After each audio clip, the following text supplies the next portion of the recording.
Episode. Hari గదిలోకి అడుగుపెట్టిన జయంతి. అక్కడ దృశ్యం ఆ అమ్మాయి హృదయాన్ని కలచివేసింది. హరి బాత్రూమ్కి వెళ్ళాలని కాబోలు లేచి చేతుల్లో గాలిలో తడుముతూ నడవబోయి గది మధ్యనున్న సోఫా అడ్డురాగా తూలి కింద పడ్డాడు. జయంతి పరుగున వెళ్ళి పట్టుకుంది. తనను పట్టుకున్న జయంతి చేతిని తడిమి గాజులు తగలగా ఎవరు ఎవరు అన్నాడు కంగారుగా. కన్నీళ్లను అదివి పడుతూ నేను జయంతిని అంది. ఓహో అని జయంతి చేతిని వదిలించుకొని మంచం వైపు తడుముతూ వెళ్ళాడు. మీరు బాత్రూమ్కి వెళ్ళాలా అడిగింది జయంతి.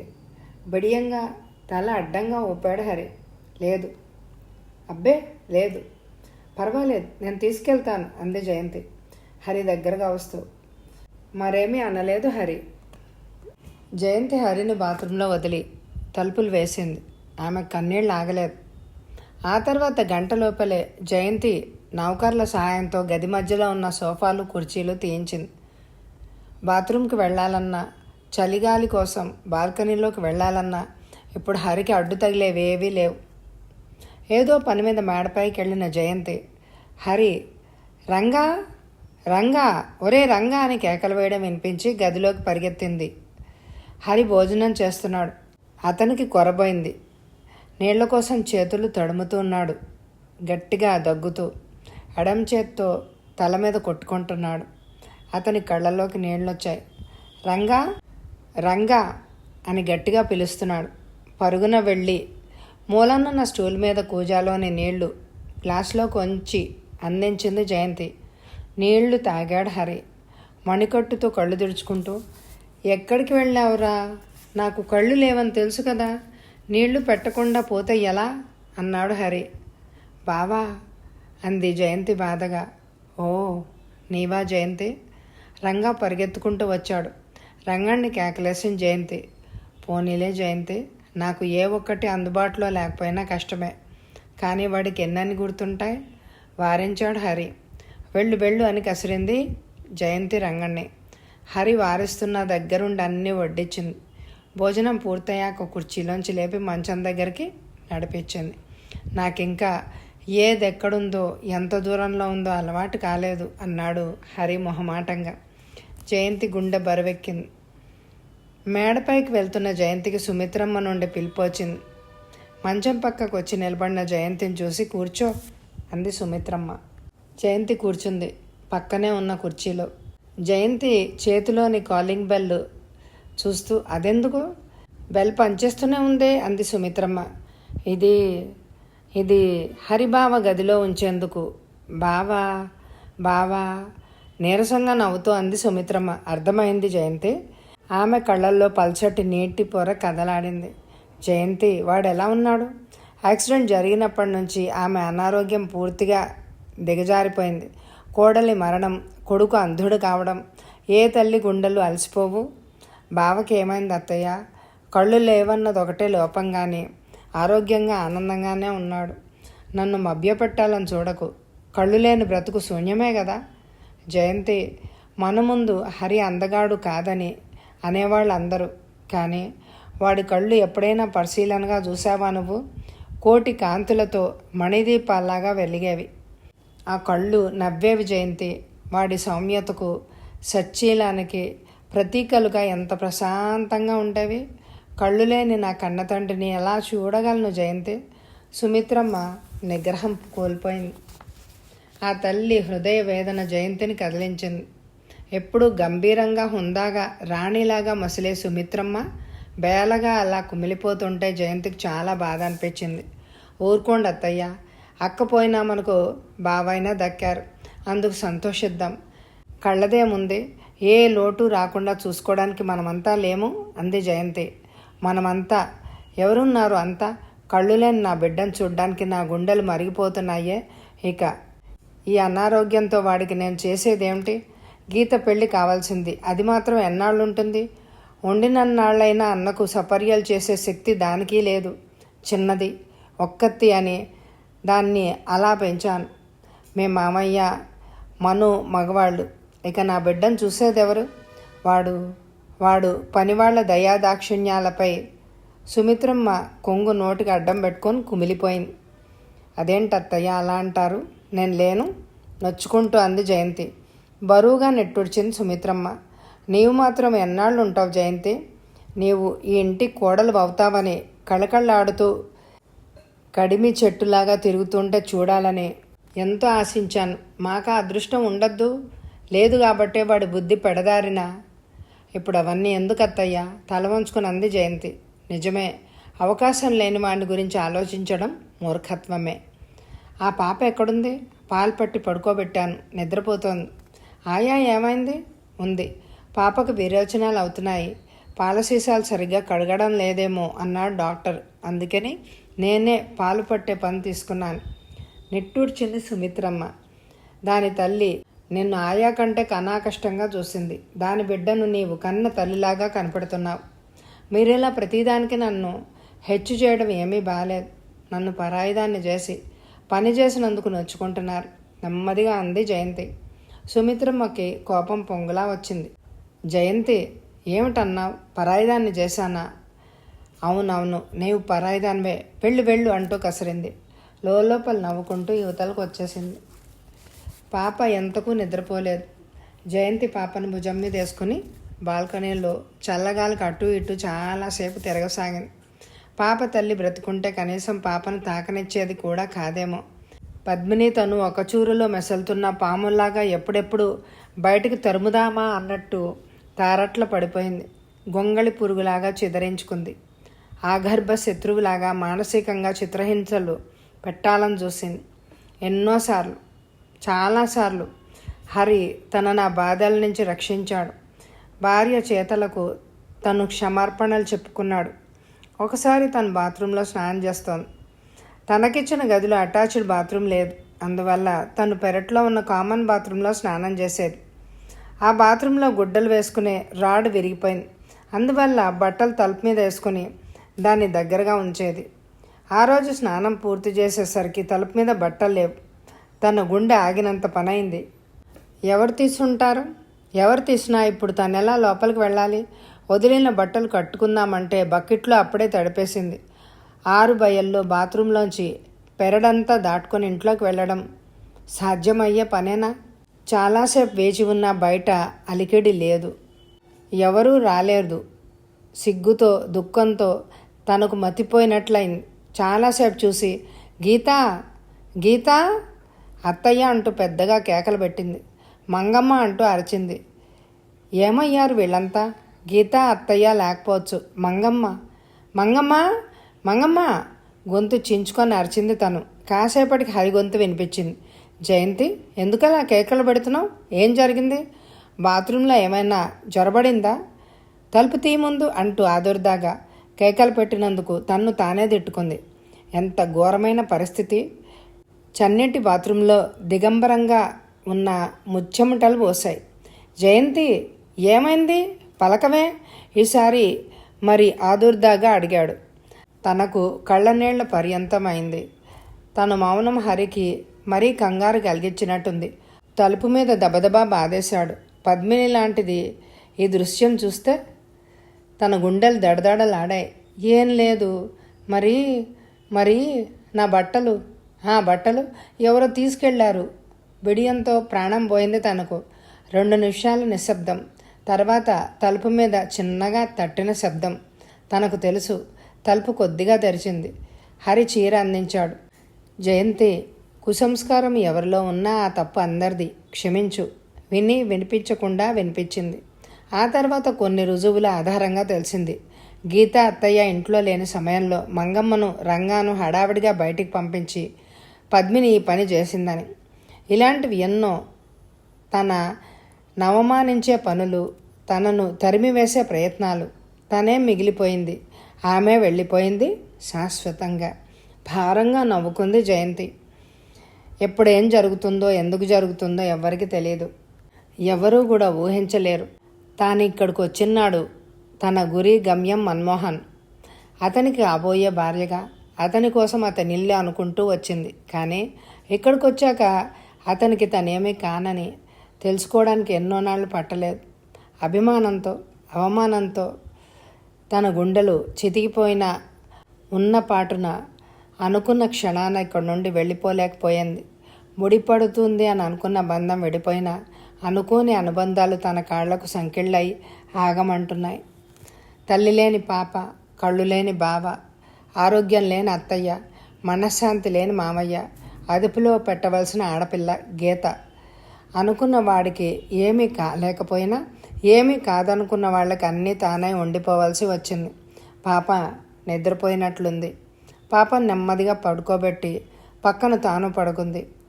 ఆలోచనల మధ్య కళ్ళు ఎప్పుడు మూతపడ్డాయో. ఫోన్ మోగుతుంటే ఉలిక్కిపడి లేచింది జయంతి. ఫోన్ అదే పనిగా మోగుతోంది.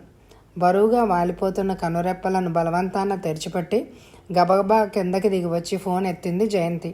వింటున్న జయంతి ముఖం నల్లగా మాడిపోయింది. కళ్ళ మీద నిద్ర పెట్టలా ఎగిరిపోయింది. పెదవులు వణకగా ఎడమ చేత్తో గుండె పట్టుకుంది. వినడం పూర్తయ్యాక రిసీవర్ హుక్ మీద పడేసి ప్రాణం ఉన్న బొమ్మలా గీత గదిలోకి పరిగెత్తింది. జయంతి కుదిపి లేపుతుంటే బద్ధకంగా లేచి కూర్చుంది గీత. విషయం చెప్పింది జయంతి. కెవ్వున కేక పెట్టింది గీత. గట్టిగా గీత నోరు అదిమి పట్టింది జయంతి.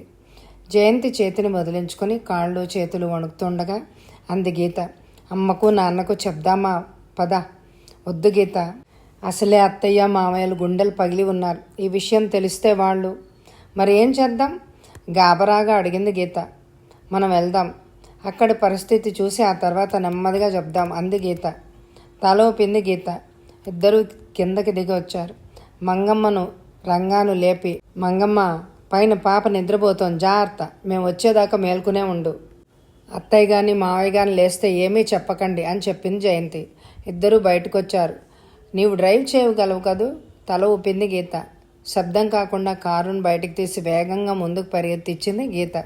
కాసేపు అయ్యాక జయంతి, నేను నర్వస్గా ఫీల్ అవుతున్నాను, యాక్సిడెంట్ చేస్తానేమోనని భయంగా ఉంది అంది. కాసేపు కారు ఆపు అంది జయంతి. ఓ పక్కగా కారు ఆఫ్ చేసింది గీత. ఎందుకలా గాబరా పడతావు? ఏదో ఫార్మల్గా తెలిపి ఉంటారు కానీ మనం ఊహిస్తున్నంత ప్రమాదం ఏమీ ఉండదు, గాబరా పడకు. ఈ వేళప్పుడు టాక్సీలో వెళ్ళడం మంచిది కాదని ఇలా రావాల్సి వచ్చింది.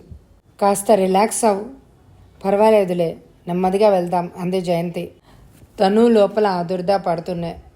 2 నిమిషాల తర్వాత పర్వాలేదు వెళ్దాం పద అంటూ బయలుదేరదేసింది గీత. ఇద్దరు బుగ్గల మీద కన్నీళ్లు జారిపోతున్నాయి. ఇప్పటికే అంధకారంగా నిండి ఉంది ఆ ఇంట్లో. శాంతింగ్ నర్సింగ్ హోంలో కారు దూసుకు వచ్చింది. ఇద్దరూ లోపలికి పరిగెత్తుకుంటూ వచ్చారు. వరండాలో అందమైన అమ్మాయి గాబరాగా పచారులు చేస్తోంది. ఆమె నుదుటి మీద ఎడంవైపు చిన్న ప్లాస్టర్ వేసి ఉంది. ఆ అమ్మాయి దగ్గర పరిగెత్తింది గీత. లీలా, అన్నయ్యకేమైంది? ఏడుస్తూ అడిగింది. ఇద్దరం సెకండ్ షో చూసి వస్తున్నాం. ఈ నర్సింగ్ హోమ్ దరిదాపుల్లో యాక్సిడెంట్ అయింది. నాకు నుదుటి మీద చిన్న గాయమైంది. మన్మోహన్కు అన్నయ్యకు తొందర చేసింది గీత. బలమైన గాయాలు తగిలాయి. డాక్టర్ లోపల. ఆ అమ్మాయి కళ్ళలో నీళ్లు రాలాయి. తలుపులు తెరుచుకొని డాక్టర్ వచ్చాడు. రక్తం చాలా పోయింది, అర్జెంటుగా రక్తం ఎక్కించాలి. బ్లడ్ బ్యాంకులో అతని గ్రూప్ బ్లడ్ లేదు. గాబరాగా అన్నాడు డాక్టర్. గీత, లీలా ఏమీ తోచని వాళ్ళ ఒకరి ముఖాలు ఒకరు చూసుకున్నారు. డాక్టర్, నా రక్తం సరిపోతుందేమో చూడండి. ముందుకు వచ్చింది జయంతి. ఓకే, చూస్తాను రండి. డాక్టర్ లోపలికి పరిగెత్తాడు. జయంతి పళ్ళబుట్ట ఫ్లాస్క్ తీసుకుని వచ్చేసరికి మన్మోహన్కు తెలివి వచ్చి తేలిగ్గా ఉన్నాడు. అతడికి డాక్టర్ ద్వారా విషయాలన్నీ తెలిసాయి. గదిలోకి అడుగుపెట్టిన జయంతి తెలివిలోనే ఉండి తన వైపు చూపు తిప్పిన మన్మోహన్ని చూసి తడబడింది. ఒక క్షణం 2 కాళ్ళు ఒక చోట ఆగిపోయినాయి. వెంటనే ముందుకు వచ్చి బుట్ట ఫ్లాస్కు కబోర్డ్ మీద పెట్టి మంచం పక్కనున్న కుర్చీలో మరికొంచెం దూరం జరుపుకొని మౌనంగా కూర్చుంది. కళ్ళు వాల్చుకొని చేతి వేళ్లను చూసుకుంటూ కూర్చున్న జయంతిని చూశాడు మన్మోహన్. చూసి చూడనట్టుగా చాలాసార్లు చూశాడు కానీ ఎప్పుడు ఇంత పరిశీలనగా జయంతిని చూడలేదు మన్మోహన్.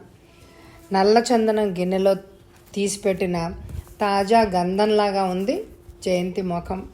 జుట్టు రేగి అలుముకున్న జుట్టు నడుమ విరామం లేని పని వల్ల కాబోలు బాగా చిక్కి సగమై నాజుగ్గా కనిపిస్తోంది జయంతి. గంధం గిన్నెలో పొరపాటున పడిన ఎర్ర కుంకుమ రజనులాగా తడి పెదవులు కొద్దిగా కంపిస్తున్నాయి. వానిని దొండపండు అనుకుందేమో ఆ చిలక ముక్కు మరి కిందకు సాగింది. ఎర్రవారి నా కంటికొసలు నల్ల పారిజాతాలను మురిపిస్తూ ఉంటే వాటిపై వాలిన తుమ్మెద రెక్కల్లా కనురెప్పలు రెపరెపలాడుతున్నాయి. కొనదేలిన గడ్డం, దానిమీద చిన్న నొక్కు, అందాన్ని దాచుకున్న గుప్త నిధిలాగా ఉంది. తెల్లగా పొడవుగా పైకి సాగిన మెడ, చుట్టూ మెరుపున అంచున చేసుకున్న నీలి ఆకాశం లాంటి పైట చుట్టుకుంది. జయంతి మరీ అందమైంది అని అనిపించింది మన్మోహన్కు. జయంతి, జీరబోయిన గొంతుతో పిలిచాడు మన్మోహన్. ఉలిక్కిపడి చూసింది జయంతి. మన్మోహన్ మొదటిసారిగా తనను పేరు పెట్టి పిలుస్తుంటే అదోలా అనిపించింది ఆ అమ్మాయికి.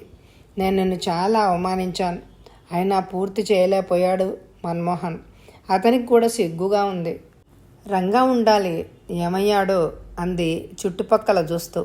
ఇప్పుడే అలా బయటికెళ్ళాడు. ఇక్కడే ఉండమన్నాను, కొంచెం అసహనంగా అంది జయంతి. నేను చేసిన అవమానానికి మన్మోహన్ పళ్ళరసం ఇవ్వనా? నిజానికి ఆ అవమానం గొంతు పెగల్చుకొని అంది జయంతి. అందులో అవమానం ఏముంది? పెద్దవాళ్ళకు ఇష్టమైనంత మాత్రాన మీకు ఇష్టం కావాలని ఎక్కడుంది? కానీ నాకు అయిష్టమైతే నేనైనా మీలాగే చెప్పి ఉండేదాన్ని అంటే కంగారు పడింది జయంతి. మీకు ఒంట్లో కులాసాగా ఉందా అని అడిగింది గబగబా. నీవు ప్రాణదానం చేసావుగా? ప్రాణదానం చేసిన డాక్టర్ గారు. సమయానికి నీవు రక్తం ఇవ్వకపోయి ఉంటే డాక్టర్ అయినా ఏమి చేయగలిగే ఉండేవారే కాదు. ఆ సమయానికి నా స్థానంలో ఎవరున్నా అంతే చేస్తారు. ఆ సమయానికి చాలామందే ఉన్నారు, పేలవంగా నవ్వుతూ అన్నాడు మన్మోహన్. వాళ్ళు భయంతో గుండెలు చెదిరి ఉన్నారు. రాయిలా గట్టిగా ఉన్నది నేను మాత్రమే. ఏమైనా కృతజ్ఞతలు చెప్పడానికి కూడా నేను సిగ్గుపడుతున్నాను. కృతజ్ఞతలు చెప్పవలసినంత గొప్ప పని నేనేం చేయలేదు, సిగ్గుపడవలసినంత నేరం మీరు కూడా చేయలేదు అంది జయంతి. డాక్టర్ గదిలోకి వచ్చాడు. జయంతి లేచి నిలబడింది. డాక్టర్ జయంతి కేసు నవ్వుతూ చూసి, మను, సమయానికి ఈ అమ్మాయి రక్తం ఇవ్వబట్టి బ్రతికిపోయావు. నీ గర్ల్ ఫ్రెండ్ అదే స్కూటర్ మీద ఎక్కించుకొని వచ్చావే, అమ్మాయి కనీసం మాట వరుసకైనా ఏమీ అనలేదు అన్నారు. మన్మోహన్ మొహం తెల్లగా పాలిపోయింది. జయంతి చటుకుని లేచి నిలబడి, వెళ్ళొస్తాను, గీతొస్తుంది అనేసి తడబడే అడుగులతో బయటకు వచ్చేసింది. జయంతి, మను ఎలా ఉన్నాడు? హరి అడిగాడు. తేలిగ్గానే ఉన్నారు. నీవు రక్తం ఇచ్చావటగా? డాక్టర్ అందరి రక్తం టెస్ట్ చేశారు, నా రక్తం సరిపోయిందని తీసుకున్నారు నవ్వాడు హరి. కొందరు చేయని మంచి పనులు చేసినట్టు గొప్పలు చెప్పుకుంటారు నీలాంటి వాళ్ళు. బావా, మీరు ఈవేళ ఉదయం తీసుకునే టాబ్లెట్ వేసుకున్నారా? లేదు. నీవు హాస్పిటల్కి వెళ్ళావుగా, ఇవ్వు. టాబ్లెట్ తెచ్చి ఇచ్చింది జయంతి. మను చాలా అందమైన వాడు. గాయాలు వాడి మొహాన్ని వికృతం చేయలేదు కదా? ఆదుర్దాగా అడిగాడు హరి. అదృష్టవశాత్తు మొహానికి మాత్రం గాయాలు తగలేదు. రిలీఫ్గా నిట్టూర్చాడు హరి. అమ్మ అంటుంది వాడి రూపం ఎంత మృదువైందో, వాడి బుద్ధి అంత పెడసరమని. కానీ నిజానికి వాడి మనసు చాలా మంచిది. కాకపోతే వివాహ విషయంలో వాడి అభిప్రాయం వేరుగా ఉన్నాయి. ఎవరి విషయంలోనైనా ఇది సహజమే కదా. విషయం ఎటు మళ్ళుతోందో గ్రహించింది జయంతి. ఆ విషయాన్ని పదే పదే పరిగణకు తెచ్చుకోవడం ఇష్టం లేదు జయంతికి. అతనికి తను నచ్చలేదు, ఆ విషయం చాలా ఫ్రాంక్గా చెప్పాడు, అంతే. కాకపోతే డబ్బుతో పెంచుకున్న అతని అహం తన మీద కొంచెం ప్రదర్శించబడింది. వివాహ విషయంలో మీ అభిప్రాయాలు ఎలా ఉండేవో తెలుసుకోవచ్చా? హాస్యానికి అన్నట్టు నవ్వుతూ అడిగింది జయంతి. హరిమొహం గంభీరంగా మారిపోయింది. ఒక నిమిషం మౌనంగా ఉండి అన్నాడు, వివాహమై భార్యను కూడా పోగొట్టుకున్న వాణ్ణి. ఇప్పుడు కాబోయే భార్య నుంచి అప్పుడప్పుడు నా అభిప్రాయాలు ఎలా ఉండేవో ఇప్పుడు చెప్పడం చాలా అసందర్భంగా ఉంటుంది. తప్పు చేసినట్టు ఫీల్ అయింది జయంతి. పాపం తెస్తాను అంటూ యువతలకు వచ్చేసింది. మన్మోహన్ ఇంటికొచ్చాడు. ఆ రోజు ఇంట్లో పెద్ద పండగ చేశారు. హాల్లో సోఫాలు ఎదురుగా కూర్చోబెట్టుకుని సుమిత్రమ్మ, రఘునాథరావు కొడుకుని తనివి తీరా చూసుకున్నారు. అలజడిని బట్టి తమ్ముడు వచ్చాడని గ్రహించిన హరి తడుముకుంటూ మెట్ల దాకా వచ్చి మను అన్నాడు. అందరూ పైకి చూశారు. మన్మోహన్ లేచి నిలబడ్డాడు. అన్నయ్య! తమ్ముడి స్వరం విన్న సంభ్రమంతో హరి ముందుకు వచ్చాడు. మెట్టు ఉన్నందువల్ల కాలు స్లిప్ అయి కిందకి జారింది. పడబోయి రైలింగ్ గట్టిగా పట్టుకొని కూలబడిపోయాడు. అందరూ హాహాకారాలు చేశారు. జయంతి రివ్వున పైకి వెళ్ళి హరిని లేవదీసి నెమ్మదిగా కిందకి తీసుకొచ్చింది. కింద మెట్టు మీద ఉండగానే మన్మోహన్ అన్న దగ్గరికి వెళ్ళాడు. మను అంటూ చాచిన హరి చేతుల్లో ఎమిడిపోయాడు. ఆ అన్నదమ్ముల కలయికను చూసి తల్లిదండ్రులకు ఆనందమో దుఃఖమో తెలియని బాష్పాలు రాలాయి. తమ్ముడి ముఖాన్ని తడుముతూ, జయంతి, నీ ముఖానికి గాయాలేమీ తగల్లేదని చెప్పింది నిజమే కదూ అని అడిగాడు హరి. నవ్వుతూ జయంతి వైపు చూశాడు మన్మోహన్. జయంతి తల వంచుకుంది. అప్పుడే కాలేజీ నుంచి వచ్చిన గీత మన్మోహన్ను చూసి సంతోషంగా, హాయ్, మను అన్నయ్య వచ్చాడు, మను అన్నయ్య వచ్చాడు అంటూ ఇద్దరు అన్నాల నడుమ దూరింది. బ్రష్ మీద పేస్ట్ వేసి అందిస్తున్న జయంతిని అడిగాడు హరి. రంగడేమయ్యాడు? జ్వరం వస్తోంది, రాలేదు. భారంగా నెట్టూడ్చాడు హరి. రోజు రోజుకు నీకు మరీ భారంగా తయారవుతున్నాను జయంతి అని ఎవరనాలి? నవ్వింది జయంతి. ఎవరనాలి? నేనే అంటున్నాను. భారం మోసేదాన్ని నేను, కానీ నాకేమీ భారం అనిపించడం లేదే. భారం మోసేవాళ్ళు ఎప్పుడు ఉదారులై ఉంటారు, భారమని ఎప్పుడు చెప్పరు. బాగుంది మీ వ్యాఖ్య. రండి మొహం కడుక్కుందరు కానీ. చిరునవ్వు నవ్వింది జయంతి. హరి మొహం కడుక్కుని వచ్చాక ఓవెల్టిన్ కల్పించింది జయంతి. అందులో చాలామంది తమ పనులు తానే చేసుకుంటారు. కొందరు చదువుకుని ఉద్యోగాలు కూడా చేస్తున్నారు. యాక్సిడెంట్ అయిన కొత్తలో నేను కూడా నా పనులు నేనే చేసుకోవాలని, కళ్ళు లేని జీవితానికి అలవాటు పడాలని, ఎవరిపైన ఆధారపడకూడదని, ఎవరిని ఇబ్బంది పెట్టకూడదని అనుకున్నాను.